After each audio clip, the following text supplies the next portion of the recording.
तो स्वागत है दोस्तों आप सभी का हमारे YouTube चैनल की एक और नई वीडियो में। तो दोस्तों आज मैं बताने वाला हूँ पेपर के लिए महत्वपूर्ण 2 डेरिवेशन, वो भी फर्स्ट चैप्टर से, जो कि डायरेक्ट पेपर में देखने को मिलेंगी आपको 2026 के में। तो आप इनको तैयार कर सकते हैं अपने एग्ज़ाम के लिए, ठीक है दोस्तों। तो सबसे पहली डेरिवेशन का नाम है ये कि वैद्युत द्विध्रुव के कारण अक्षीय स्थिति में किसी बिंदु पर वैद्युत क्षेत्र की तीव्रता। ये दोस्तों हर एक साल पेपर में आती हैं, इस साल भी आई थी, पिछले साल भी आई थी, 2024 में, 2023 में भी आई थी। तो इसको ध्यान रखना दोस्तों, और ये अपनी नोटबुक में नोट कर लेना है। चलिए दोस्तों इस डेरिवेशन को सॉल्व करते हैं। दोस्तों इस डेरिवेशन का थोड़ा ये स्ट्रक्चर है, इसमें भसड़ सी हो गई है, लेकिन मैं आपको अच्छी तरीके से समझाऊंगा। जैसे कि दोस्तों इसमें प्लस क्यू और माइनस क्यू आवर्स दे रखे हैं। जैसे कि दोस्तों अगर आपने वैद्युत द्विध्रुव की आपने परिभाषा पढ़ी हो तो उसमें है सीधे ही कि दो बराबर परंतु विपरीत प्रकृति के आवेश एक दूसरे से अल्प दूरी यानी 2L दूरी पर रखे हैं। जैसे कि दोस्तों एक माइनस क्यू आवेश यहाँ हो गया दोस्तों, प्लस क्यू आवेश यहाँ हो गया दोस्तों। इन दोनों के बीच की दूरी है 2L। अगर बीच में हम किसी बिंदु पर लेते हैं, जैसे कि O हमने मान लिया है, तो यहाँ पर दोस्तों इनकी डिवाइड होगी दूरी। जैसे कि L यहाँ रहेगी, L यहाँ रहेगी, ठीक है दोस्तों। उसके बाद दोस्तों यहाँ से जो O से हमने R दूरी पर यानी कि P बिंदु पर, R दूरी पर P पर हमने एक हमने अन्य बिंदु मान लिया। यहाँ पर हमें वैद्युत क्षेत्र की तीव्रता ज्ञात करनी है, ठीक है दोस्तों। यहाँ पर हमें वैद्युत क्षेत्र की तीव्रता ज्ञात करनी है। जैसे कि दोस्तों अगर मैं आपको समझाऊँ R दूरी पर, ठीक है दोस्तों, यहाँ से अगर हम माइनस क्यू से यहाँ तक P तक दूरी लेंगे, जैसे कि दोस्तों यहाँ पर L हो गई यहाँ तक O तक, ठीक है दोस्तों। माइनस क्यू से O तक यहाँ पर हमारी L दूरी होगी और O से P तक हमारी R दूरी होगी। तो इन दोनों को हम प्लस कर देंगे, जैसे कि दोस्तों मैंने यहाँ कर दिया है। जैसे कि L R प्लस L, यहाँ से माइनस क्यू से लेकर डायरेक्ट P तक दूरी हो चुकी है, ठीक है दोस्तों। ये आगे मैं आपको समझाऊंगा बढ़िया तरीके से, और ठीक है दोस्तों। उसके बाद दोस्तों यहाँ पर जैसे कि प्लस क्यू आवेश है हमारा, यहाँ से प्लस क्यू आवेश और P तक की दूरी को हम नापेंगे। तो दोस्तों यहाँ से O से और P तक की दूरी हमारी R है, ठीक है दोस्तों। अगर हम R में से L को माइनस कर देंगे तो यहाँ से हमारी Q से दोस्तों हमारी और P तक की दूरी को हम निकाल लेंगे आसानी से, ठीक है दोस्तों। आई होप मैं आशा करता हूँ आपको ये स्ट्रक्चर समझ में आ गया होगा। और ये E1 और E2 की बात करी जाए दोस्तों, तो यहाँ से जैसे कि आप देख सकते हो E1 हमारा ये है, मतलब प्लस क्यू से हमारा जो है वैद्युत क्षेत्र की तीव्रता, प्लस क्यू से दोस्तों हमारे वैद्युत क्षेत्र की तीव्रता दूर की तरफ जा रही है, ठीक है दोस्तों। और माइनस क्यू की तरफ से वैद्युत क्षेत्र की तीव्रता इधर की साइड आ रही है, पास की ओर आ रही है, ठीक है दोस्तों। आकर्षण हो रहा है यहाँ पर और यहाँ पर हो रहा है प्रतिकर्षण प्लस वाले पर, ठीक है दोस्तों। आइए चलो इस डेरिवेशन को सॉल्व कर दिखाते हैं हम आपको। तो सबसे पहले हमें लिखना होगा प्लस क्यू आवेश के कारण, प्लस क्यू आवेश के कारण वैद्युत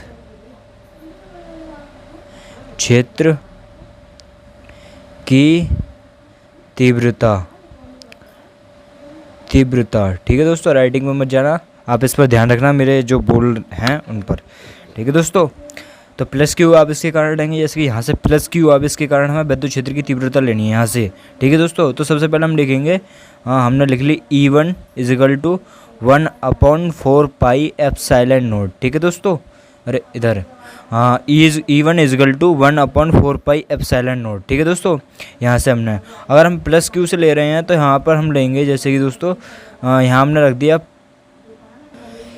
यहाँ पर दोस्तों हम लिखेंगे Q अपॉन यहाँ से अगर हम दूरी देखें, यहाँ से प्लस क्यू से अगर हम P तक की दूरी को देखें तो यहाँ पर दोस्तों R माइनस L है, ठीक है दोस्तों। यहाँ पर भी हम ऐसे ही लिखेंगे R माइनस L, ओके दोस्तों।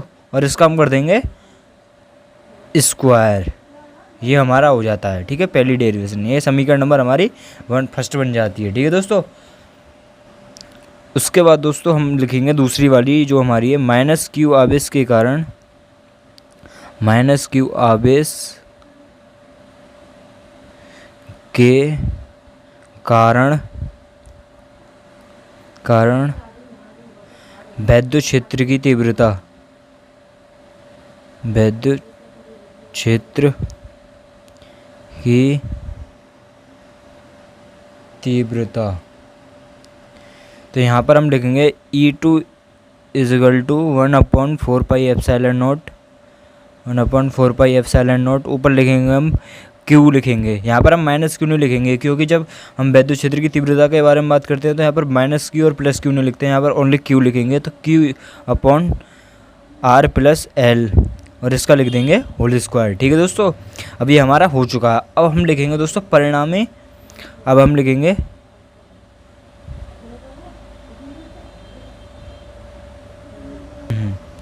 तो दोस्तों अब हम लिखेंगे बिंदु P पर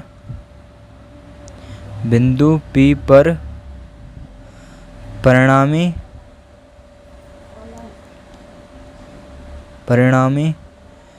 विद्युत क्षेत्र की तीव्रता, विद्युत क्षेत्र की तीव्रता, जिसमें दोस्तों हम लिखेंगे E is equal to E1 minus E2।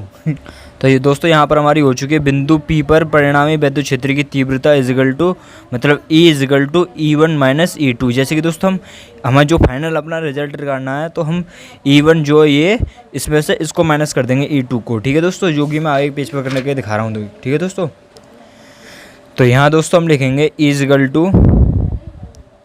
Is equal to जो हमारा पहला था, सबसे पहले पहली समीकरण थी हमारी E1 वाली थी हमारी, कौन सी, ये यहाँ पर दोस्तों E1 वाली, इसको लिखेंगे हम 1/4 pi epsilon naught Q upon R minus L whole square minus 1/4 pi epsilon naught Q upon R plus L और इसका होल स्क्वायर। ठीक है दोस्तों, होल स्क्वायर है दोस्तों, इसको ध्यान रखना है। उसके बाद दोस्तों हमें ये देखना है कि इसमें हमारा कॉमन क्या आ रहा है। तो जैसे कि E इजगल टू हम लिखेंगे हमारे इसमें 4 पाई एप्सिलॉन नॉट, इसमें भी है 4 पाई एप्सिलॉन नॉट। उसके बाद दोस्तों Q यहाँ पर भी है, Q यहाँ पर भी है, तो हम लिखेंगे Q upon 4 pi epsilon naught. उसके बाद दोस्तों यहाँ पर हम लिखेंगे, उसके बाद दोस्तों हम कोष्टक में लिखेंगे दोस्तों हम अपने ये हम लिखेंगे 1/R माइनस L स्क्वायर और यहाँ पर भी ऐसे लिखेंगे 1/R प्लस L स्क्वायर। ठीक है दोस्तों, ये हमारा हो जाता है ऐसे करके। उसके बाद दोस्तों हम लिखेंगे E is equal to Q upon 4 pi epsilon naught. उसके बाद दोस्तों यहाँ पर हम जो है, जैसे कि हम अब इसको मतलब अगर हम जैसे कि भिन्न करते हैं जो भी है, तो जैसे कि सबसे पहले हमें ये दोनों कॉमन लेने होंगे नीचे की साइड, इनकी गुणा कर देनी होगी आपस में। ठीक है दोस्तों, और इसको इधर पहुंचा देना होगा, इसको इधर पहुंचा देना होगा। ठीक है दोस्तों, तो R plus L square minus R minus L square. ठीक है दोस्तों, उसके बाद नीचे लिखना होगा हमें, इन दोनों की मल्टीप्लाई करेंगे तो R square minus L square और इसका दोनों का होल स्क्वायर। ठीक है दोस्तों, ये हमारा हो जाता है ऐसे करके। और उसके बाद जो लिखेंगे हम E is equal to Q upon 4 pi epsilon naught और जो स्क्वायर है इसको, जो होल स्क्वायर है इसको हम खोल लेंगे, तो इसका बनेगा मैं R square plus L square plus 2RL। ठीक है दोस्तों, उसके बाद हम इस माइनस वाले चिन्ह को लगाएंगे। उसके बाद ऐसे ही इसको खोलेंगे, ऐसे इसको खोलेंगे हम R square minus L square plus 2RL। ठीक है दोस्तों, 2RL है वो, उसको ध्यान रखना होगा। उसके बाद इसको लिखेंगे हम R square minus L square और ये स्क्वायर इसका पूरे का, ठीक है, होल स्क्वायर। तो अगर हम देखें दोस्तों, ये प्लस का और ये माइनस का, तो ये आपस में कट जाएंगे। ठीक है दोस्तों, ये प्लस का और ये माइनस का है तो ये भी आपस में कट जाएंगे, L वाले। ठीक है, तो उसके बाद हमारा बचता E is equal to Q upon 4 pi epsilon naught और इसमें दोस्तों यहाँ पर 2RL है और यहाँ पर भी 2RL है, तो ये हो जाएगा 4RL। ठीक है दोस्तों, इनको प्लस कर देंगे हम और नीचे की जो है इसको ऐसे उतार देंगे, R square minus L square और इसका होल स्क्वायर। ठीक है दोस्तों, अब नेक्स्ट इधर चलते हैं, हम इधर बात बन जाएगी वैसे यहाँ पर। तो यहाँ लिखेंगे दोस्तों हम, जैसे कि इसी को लिखेंगे तो ऐसे लिखेंगे कुछ इस प्रकार कि ई इज इक्वल टू, पहले उसको जैसे कि दोस्तों ये क्यू जो है यहाँ पर हम लिख लेते हैं 1/4πε0। यहाँ पर हम लिखेंगे दोस्तों क्यू इंटू, यहाँ क्यू इंटू 2L, और यहाँ पर हम जो है पूरे की इसमें गुणा कर देंगे, तभी हमारा ये बैठ जाएगा हमारा जो है 4RL। ठीक है दोस्तों, ये हमारा हो गया ऐसे करके। और यहाँ हम नीचे लिखेंगे अपना, इसको लिखेंगे हम R² माइनस L² और इसका दोनों का होल स्क्वायर। उसके बाद लिखेंगे दोस्तों ई इज इक्वल टू 1/4πε0। और अगर दोस्तों आपने पहला चैप्टर पढ़ा होगा ढंग से तो आपको पता ही होगा, यहाँ पर मैं बिंदु करके बता देता हूँ, चूँकि जैसे कि Q into 2L is equal to होता है हमारा P। ठीक है दोस्तों, आप सभी को ध्यान होगा, अच्छी तरीके से ध्यान होगा अगर आपने पढ़ा होगा तो। ठीक है, तो E इज इक्वल टू 1/4πε0 और यहाँ पर 2P/R² और माइनस L², ये हमारा हो जाएगा यहाँ पर। ठीक है दोस्तों, अगर हम जैसे कि दोस्तों अगर हम L² जो नीचे वाला इसको है अगर हम नगण्य मान लें तो क्या होगा दोस्तों, जैसे कि मैं इसको नगण्य मान लेता हूँ क्योंकि दोस्तों ये हमारा R जो है बड़ा है इससे L से। तो जैसे कि मैं यहाँ पर लिख के दिखा देता हूँ, R हमारा बड़ा है L से, तो ये R² भी हमारा बड़ा हुआ L² से। तो L² को नगण्य मानने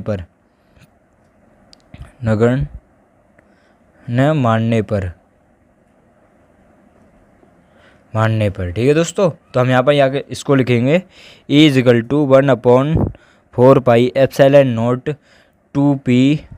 2P दोस्तों अपॉन, उसके बाद दोस्तों हम लिखेंगे इसको जो R² है उसका भी होल स्क्वायर। तो इसको जब हम खोलेंगे यहाँ पर दोस्तों हमारा एक चीज़ रह गया है, यहाँ पर हमारा R रह गया है। ठीक है दोस्तों, इसको भी हम लिख लेना होगा हमें, यहाँ लिख लेते हैं R और यहाँ पर भी लिख लेते हैं ऐसी R। ठीक है दोस्तों, तो E is equal to U हमारा तो हो जाएगा 1/4πε0, और जब इसको स्क्वायर को हम इसी में जोड़ेंगे मतलब गुणा करेंगे इसकी, तो हमारा हो जाएगा 4²। ठीक है दोस्तों, तो आपको R ये P और यहाँ पर 4।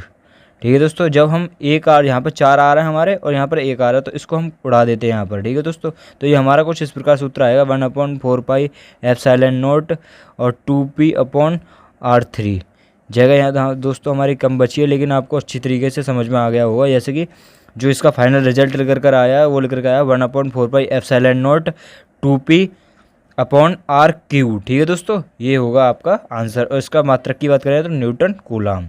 ठीक है दोस्तों, आई होप, मैं आशा करता हूँ आप सभी को अच्छी तरीके से समझ में आया होगा दोस्तों, और ये मोस्ट इम्पोर्टेंट डेरिवेशन है आपके पेपर के लिए। अब बात करते हैं दोस्तों एक और जो हमारा मतलब एक और जो मैंने आपको 2 डेरिवेशन बताई थी महत्वपूर्ण वाली शुरू में, तो ये हमारी दूसरी वाली है। वैद्युत द्विध्रुव के कारण निरक्षीय स्थिति में किसी बिंदु पर वैद्युत क्षेत्र की तीव्रता का व्यंजक, हमें मतलब सूत्र ज्ञात करना है इसका। ठीक है, व्यंजक का यही मतलब होता है व्यंजक ज्ञात करना। तो जब हम इसके डेरिवेशन की मतलब जो डायग्राम की बात कर रहे हैं दोस्तों, तो जैसे कि आप सभी को पता होगा वैद्युत द्विध्रुव का जो सूत्र है मतलब जो परिभाषा है, 2 बराबर परंतु विपरीत प्रकृति के आवेश, विपरीत प्रकृति यानी कि -Q और ये +Q। ठीक है दोस्तों, एक दूसरे से अल्प दूरी यानी 2L दूरी पर हैं। जब हम दोस्तों इनके बीच में जैसे कि हमने यहाँ O मान लिया, तो जैसे कि फिर L इधर रह जाएगा, L आधा इधर रह जाएगा। ठीक है दोस्तों, और जब हम निरक्षीय स्थिति में मान रहे हैं तो ऊपर की साइड मानेंगे। ठीक है दोस्तों, ऊपर की साइड मानेंगे यानी कि R दूरी पर हमने यहाँ पर हमने मान लिया यहाँ बिंदु P होगा, बिंदु P होगा। ठीक है दोस्तों, P होगा, यहाँ पर हमारा बिंदु P होगा। उसके बाद दोस्तों यहाँ पर जैसे कि आप सभी देख रहे होंगे यहाँ पर E1 इधर की साइड जा रहा है यहाँ से कि जैसे कि दोस्तों तो आप सभी को पता होगा प्रतिकर्षण और आकर्षण का, जैसे कि +Q के कारण दूर की तरफ भाग रहा है E1 और ये -Q के कारण पास की तरफ आ रहा है। और जो हमारे दोस्तों E1 cos θ और E2 cos θ को एक ही दिशा में जा रहे हैं, तो ये हमारे प्लस होंगे आगे जाकर। ठीक है दोस्तों, मैं आपको बता देता हूँ ऐसे ही। तो यहाँ पर सबसे पहले हम लिखेंगे जो हमारा वो है, सबसे पहले हम लिखेंगे E1, सबसे पहले हम लिखेंगे +Q आवेश के कारण, +Q आवेश के कारण वैद्युत क्षेत्र की तीव्रता। ठीक है दोस्तों, यहाँ पर हमने लिख लिया है। तो सबसे पहले हम लिखेंगे E1 इजिकल टू हम लिखेंगे यहाँ पर 1/4 पाई एप्सिलॉन नॉट। और यहाँ पर दोस्तों हमारा क्या बन रहा है, ये इसमें बात करिए है माइनस क्यू लिखे हैं या प्लस क्यू लिखे हैं, एक ही बात है दोस्तों। तो हम इसको प्लस क्यू लिखेंगे। जो मैंने आपको बताया था विद्युत क्षेत्र की तीव्रता में आपको माइनस क्यू और प्लस क्यू पर ध्यान नहीं देना है जब आप डेरिवेशन सॉल्व करते हो। ठीक है दोस्तों, तो हमारा जो बनेगा क्यू अपॉन ये बनेगा, यानी कि जो अंडर रूट में दोस्तों R² प्लस L²। ठीक है दोस्तों, तो इसी को हम लिखेंगे, यहाँ पर लिखेंगे हम Q upon under root R² plus L² और इसका होल स्क्वायर। तो जब दोस्तों इसमें होल स्क्वायर, और यहाँ पर हम लिखेंगे cos थीटा। क्यों लिख रहे हैं दोस्तों हम cos थीटा, क्योंकि दोस्तों मैंने आपको बताया था कि E1 cos थीटा और E2 cos थीटा हम इसको प्लस करेंगे आगे जाकर। ठीक है दोस्तों, तो यहाँ पर हमारा cos थीटा भी आएगा, इसको ध्यान रखना है आपको निरक्षीय स्थिति में। मैं आगे आपको समझाऊंगा अच्छी तरीके से। तो ये हमारा हो गया यहाँ पर। ठीक है, अगर जैसे कि दोस्तों हम इसको सॉल्व करते हैं, जैसे कि अंडर रूट में हमारा R² प्लस L² आ रहा है और उसके ऊपर होल स्क्वायर है, तो हम इसको स्क्वायर को इस अंडर रूट से काट देंगे। तो इसको लिखेंगे हम E1 equal to 1/4 pi epsilon naught Q upon R² plus L²।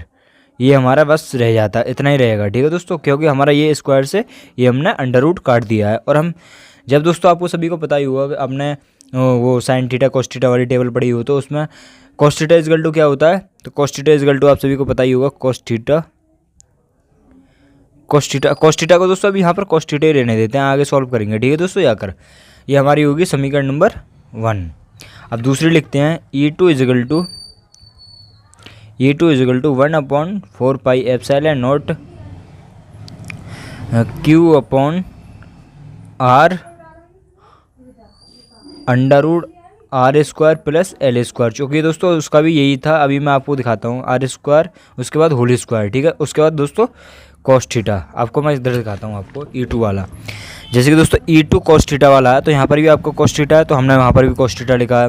और दोस्तों दोनों एक ही दिशा में है, जैसे कि दोस्तों एक ही दिशा में, तो हम बात करेंगे दोस्तों इसकी जो मतलब यहाँ से बीच की इन दोनों की प्लस यहाँ से मतलब P से और प्लस Q अब इसकी दूरी और माइनस Q अब उसकी दूरी सेम ही है यहाँ पर, under root R² plus L²। इसको ध्यान रखना होगा, इन दोनों के बीच की दूरी हमने लिखी है जो नीचे लिखी का है यहाँ पर, और उसका हो गया दोस्तों होल स्क्वायर। जब हम लिखेंगे दोस्तों इसका E² इजिकल टू यहाँ पर लिखेंगे 1/4 pi epsilon naught Q upon दोस्तों यहाँ पर हम जो अंडर रूट है ना इसको हटा देंगे, यहाँ पर हमसे गलती से लग गया अंडर रूट, तो इसको हम हटा देंगे। तो R² यहाँ लिखेंगे और उसके बाद लिखेंगे दोस्तों प्लस कर L²। यहाँ पर भसड़ हो गई है दोस्तों, इसको हम काटते हैं। E² equal to E2 equal to 1/4 pi epsilon naught Q upon R² plus L²। ये हमारा हो गया। उसके बाद दोस्तों हमारी cos थीटा ये हो गया। ठीक है दोस्तों, अब जब हम लिखेंगे बिंदु P पर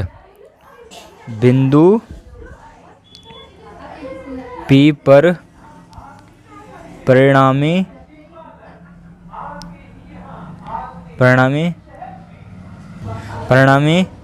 विद्युत क्षेत्र की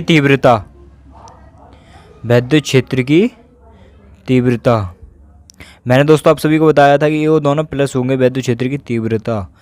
तो जैसे कि दोस्तों मैंने बताया था आप सभी को कि वो दोनों एक ही दिशा में जा रहे हैं तो वो प्लस होंगे। तो E equal to E1 cos theta, वो हमारा जो cos थीटा था तो हमने पहले ही लिख लिया था cos थीटा, तो उस पर ध्यान मत देना दोस्तों। आप पहले भी लिख सकते हो, बाद में भी लिख सकते हो cos थीटा जो है E1 के बाद। E1 cos theta plus E2 cos theta. तो यहाँ पर हम लिखेंगे दोस्तों E1 इजिकल टू मतलब E इजिकल टू यहाँ पर हमारा जो पहला था 1/4 pi epsilon naught Q upon R² plus L²। Same है दोस्तों, यहाँ cos थीटा में लिखना है प्लस 1/4 पाई एप्सिलॉन नॉट 4πε0 यहाँ पर हमारा Q upon R square plus L square, ये हो गया दोस्तों। उसके बाद दोस्तों यहाँ पर लिखेंगे हम, एक काम करते हैं इसकी दोस्तों 2 से गुणा कर देते हैं, 1/4πε0, क्योंकि सेम चीज़ पड़ेगी ना, Q upon R square plus L square, ठीक है दोस्तों। एक ही चीज़ है, इसकी हमने 2 से गुणा कर दिया। अगर हम जिसको सॉल्व करेंगे तो 1/4πε0 एक और आ जाएगा और ये भी हमारा एक और आ जाएगा। 2 से हम जैसे सॉल्व करेंगे इसको गुणा करेंगे तब। अब दोस्तों आप सभी को पता होगा जो हमारा cos थीटा था वो भी लिख लेते हैं हम यहाँ पर। आप सभी को पता होगा cos थीटा माने क्या होता है, मतलब cos theta, cos equal to क्या होता है, आधार बट्टे कण, ठीक है दोस्तों। क्या होता है, cos थीटा इजगल टू आधार बट्टे कण। तो इसमें आधार क्या दोस्तों, हमें हमारा आधार क्या दोस्तों, इसमें हमारा आधार है हमारा ये एल, और हमारा कण क्या है ये √r² प्लस एल स्क्वायर। तो इसको ही हम लिख लेते हैं ऐसे ही करके, ऐसे ही कर जैसे कि दोस्तों मैं दिखाता हूँ आपको। E is equal to 2 × 1/4πε0 Q upon r² plus L square, यहाँ लिखेंगे दोस्तों हम L upon √r² plus L square, ठीक है दोस्तों। ये हमारा हो चुका है, यहाँ से अच्छी तरीके से आपको समझ में आ गया होगा, आशा करता हूँ मैं। उसके बाद दोस्तों हम लिखेंगे इसको ही, जैसे कि दोस्तों हमने वहाँ पर लिखा था E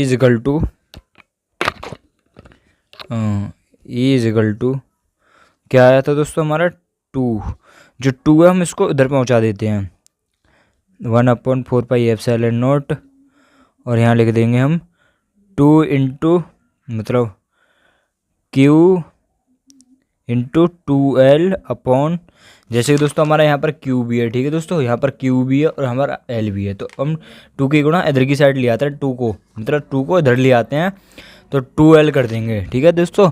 Q × 2L, जैसे कि हमारी डेरिवेशन आसानी से सॉल्व हो सके।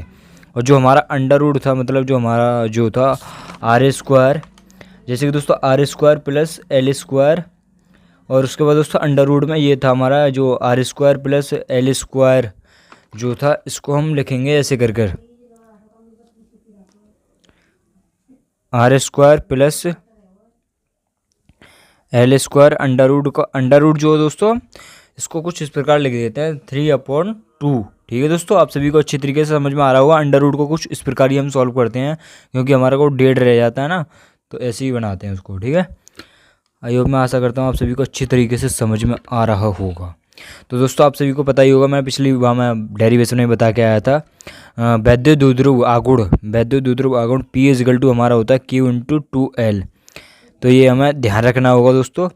तो यहाँ पर हम लिखते हैं ऐसे E is equal to 1/4πε0 P upon r² plus L square 3/2, ठीक है दोस्तों।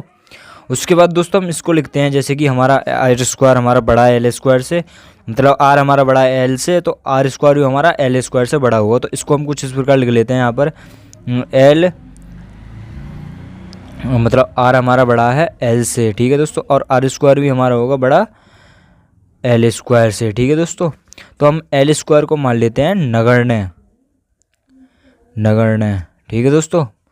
L² को नगण्य मानने पर, तो यहाँ पर हम लिख लेते हैं इसको, इधर की साइड लिख लेते हैं, जगह हमारी खाली बच रही है। तो E is equal to 1/4πε0 P upon r² upon, मतलब जो स्क्वायर है उसका, मतलब जो घात है उसकी 3/2 हो जाएगी, ठीक है दोस्तों। हमारे जो नगण्य मान लिया हमने ये r² वो L², तो यहाँ पर हमें L² का वो हमारा कुछ काम नहीं है, मतलब L² का हमारा इसमें कुछ काम नहीं है, तो इसको हमने ख़त्म कर दिया है बिल्कुल। तो हमारा यहाँ पर r² रह गया, तो हम इसको 2 को यहाँ से 2 से काट देंगे, तो बनेगा हमारा E इजगल टू 1/4πε0 और P upon r3।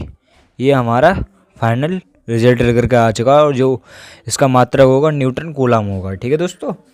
I hope मैं आशा करता हूँ आप सभी को अच्छी तरीके से ये समझ में आई होगी डेरिवेशन। ठीक है दोस्तों, बिल्कुल शॉर्ट तरीके में और आसानी तरीके में।